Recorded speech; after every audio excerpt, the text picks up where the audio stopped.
I'm Kristen, this is Fabio, and this is our dog Yoda. We're looking for adventure and freedom in harbors unknown, but for now, we're starting in our own backyard. We sold our dream home of 16 years that we remodeled with love and attention to every detail, along with most of our possessions, and moved on to our catamaran Wanderlust across the canal.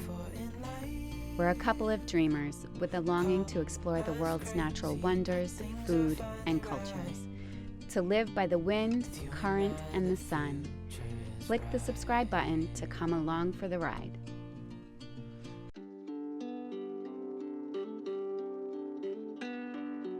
The day we had been eagerly awaiting since October had finally arrived. Our new catamaran, also our new home, is tied up securely at Merrill Stevens Marina in Miami. She arrived yesterday, July 24th, from the Seawind factory in Vietnam.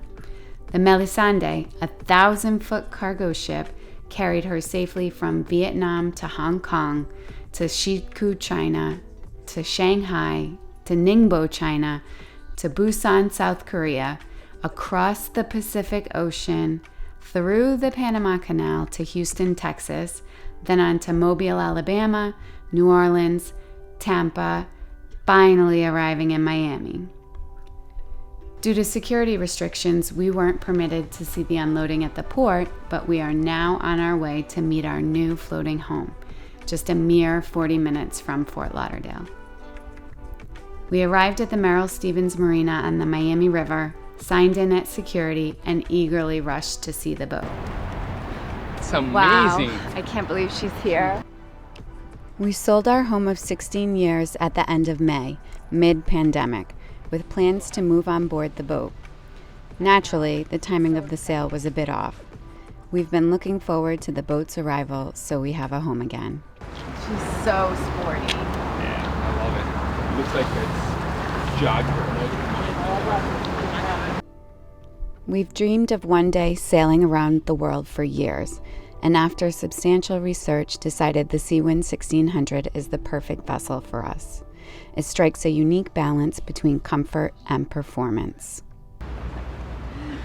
It's really hot here. What's next? I'm dying. I'm I know, boiling. seriously, I'm frying. Frying here. What's next? Okay, so I'll go talk to Steve to see what the plan is. Okay, get going. Steve of Finish Line is the broker who sold us the boat and will be handling the commissioning. All right, what did he say? What's the plan? So between today and tomorrow, they're going to unpack everything, set everything up, make sure all of the systems are working properly.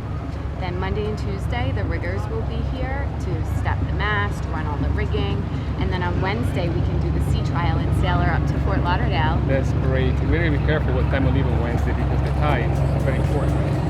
Yeah, they just said that we have to leave it low tide on Wednesday because there are 2 fixed bridges on the Miami River. Right, our mast is like 74 and point. Yeah, the mast is 74.8, the bridges are 75, so That's a tight squeeze. yeah, it always makes me so nervous. Yeah. Wow, listen, I'm frying under the sun. It's really hot. Yeah, Should we take it off? Should we take off and go home? Yeah, let's go. All right. We arrived at the marina Monday morning to watch the mast assembly. Steve and Bruce arranged for Nance and Underwood, a well-known rigging company based in Fort Lauderdale, to assemble the mast, run all the rigging, and step the mast with a crane. Upon arrival, Fabio began inspecting the 75-foot mast. It arrived in 2 pieces, so the guys set them up on a few carts. A conduit tube was run down the length of the mast so the electrical wires could be run down the tube and not move freely inside the mast.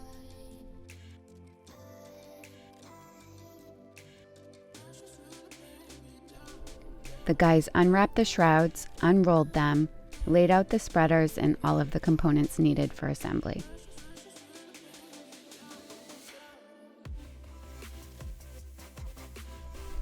The marina is a hub of activity, and it was cool to see the tugboats pulling huge cargo ships up and down the river. Merrill Stevens is a full-service shipyard and after recent renovations is now the premier service destination for superyachts in South Florida. The guys carefully pulled the wiring for all of the B&G electronics down the length of the mast, along with a lead line in case additional wires need to be run in the future. The wires were then secured together and the base of the mast closed.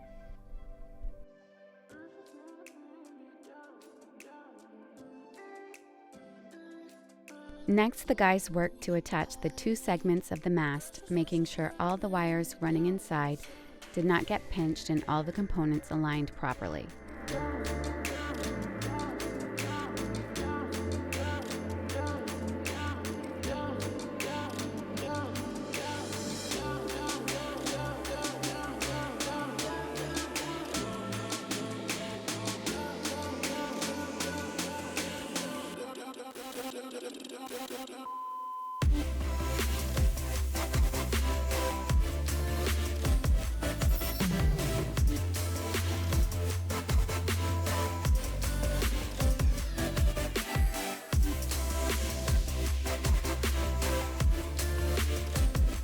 Then the 2 segments were riveted and secured.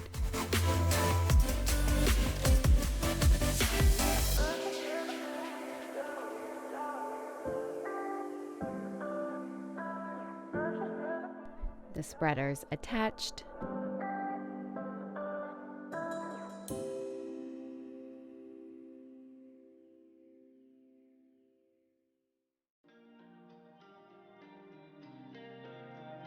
The forward stay and the roller furler assembled with all the standing rigging, which will keep the mast upright.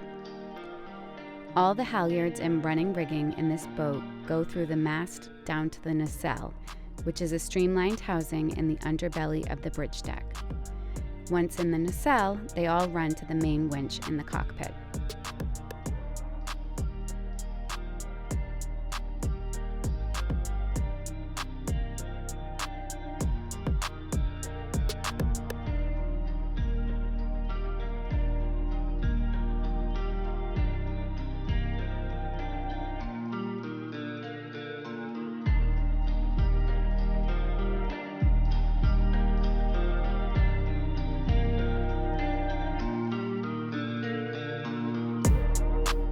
So this is the first day that we've been on the boat and it's beautiful.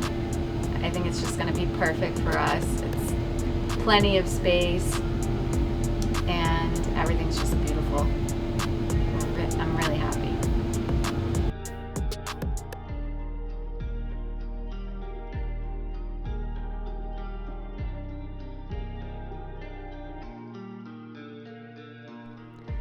A crane lifted the mast and the complete structure was stepped.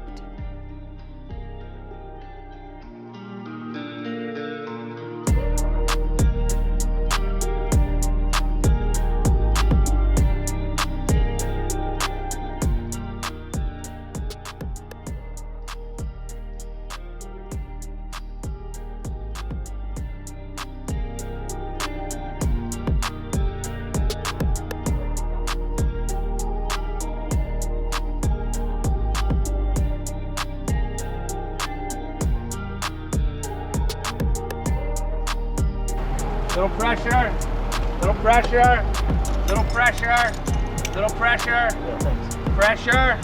Watch your fingers there, my friend.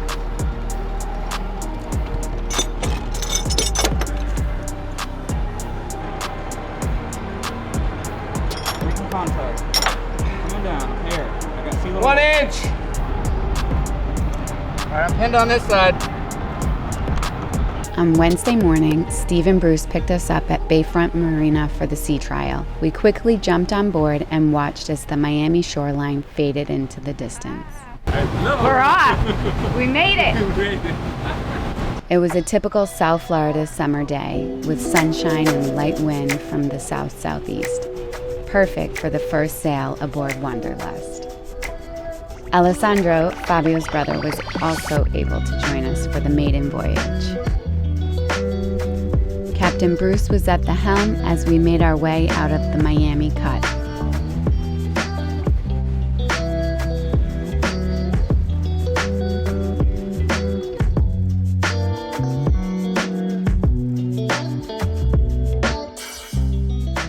There's nothing quite like being out on the water. The salty smell of ocean air, wind caressing your skin, and the sun warming your soul. It's perfection. The mainsail was hoisted for the very first time. We all kept a close eye on the sail shape.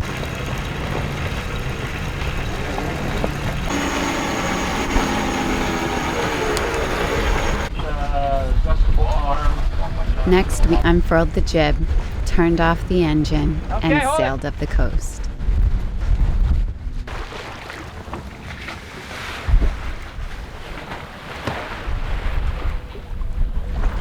Before we knew it, we had arrived at the Port Everglades Cut in Fort Lauderdale. While we waited for the 17th Causeway Bridge to open, we chatted with Steve about boat handling. That's actually a really good thing to practice, like to go out near like bring out a buoy or something and just throw it out there and just approach it from the tough side, and you know what I mean? Try not to run it over. Yeah. Or pick a little crab tracker or something that's out there and approach it and then back away from it. It's all about the slow maneuvering stuff, and because it is a big boat, once we get into close quarters, it's not about steering the boat. It's all about using your throttles to steer the boat.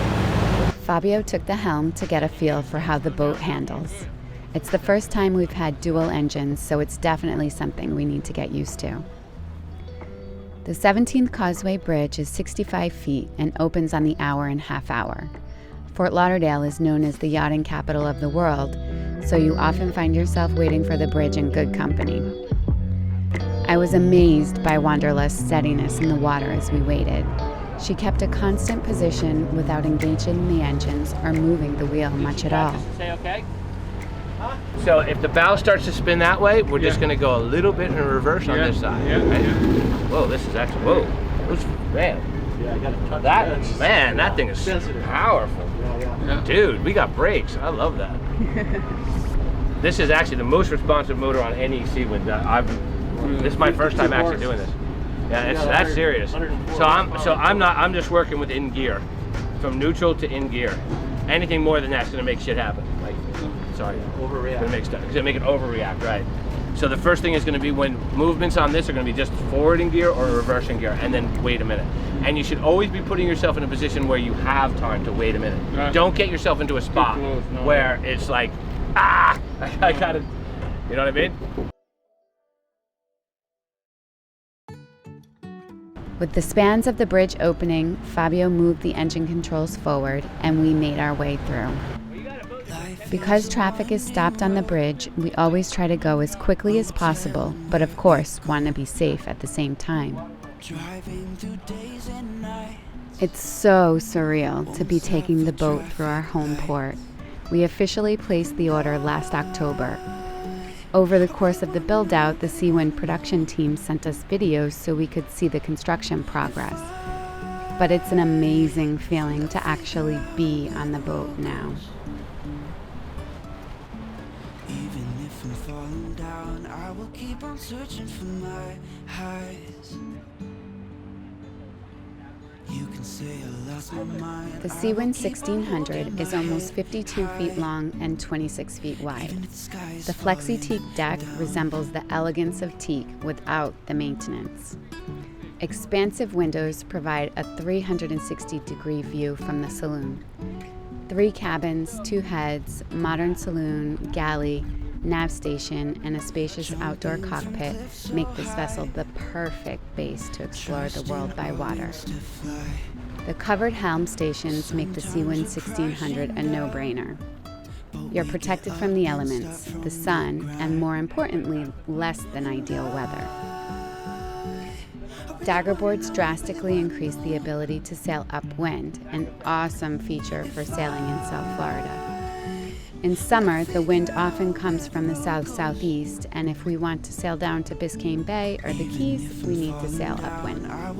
We passed through the Las Olas Bridge, the final bridge before our dock, and raised the rudders and daggerboards in preparation for entering the canal, which has a hump about halfway down, making the depth about 5 feet. With the rudders and daggerboards up, the draft is just 2 foot 1 inch. I was a bit anxious in anticipation of docking her for the first time. We previously had a Dragonfly 35 trimaran docked across the canal from where we're staying, and we had quite the time docking her. We even set a mooring ball in the water we could grab and spin ourselves around with. However, maneuvering with the dual engines made docking the Seawind 1600 a breeze.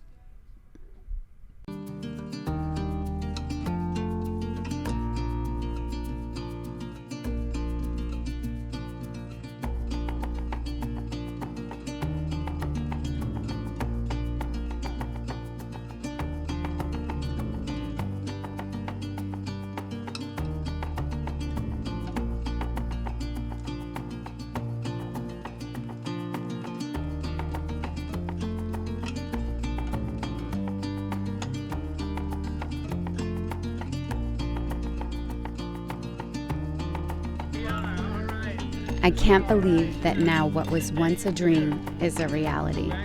Cheers to Seawind, especially Van, Shane, and Steve for all of your effort along the way. Thank you. We're excited to begin our life aboard Wanderlust, and we're looking forward to sharing our journey with you. So be sure to subscribe, ding the bell for notifications, and if you like this video, hit the like button. So come along, join us in our adventures as we explore the waters of Florida and the Bahamas, as we learn the ins and outs of boat life, and as we cook great, exceptional meals in our galley. See you next time.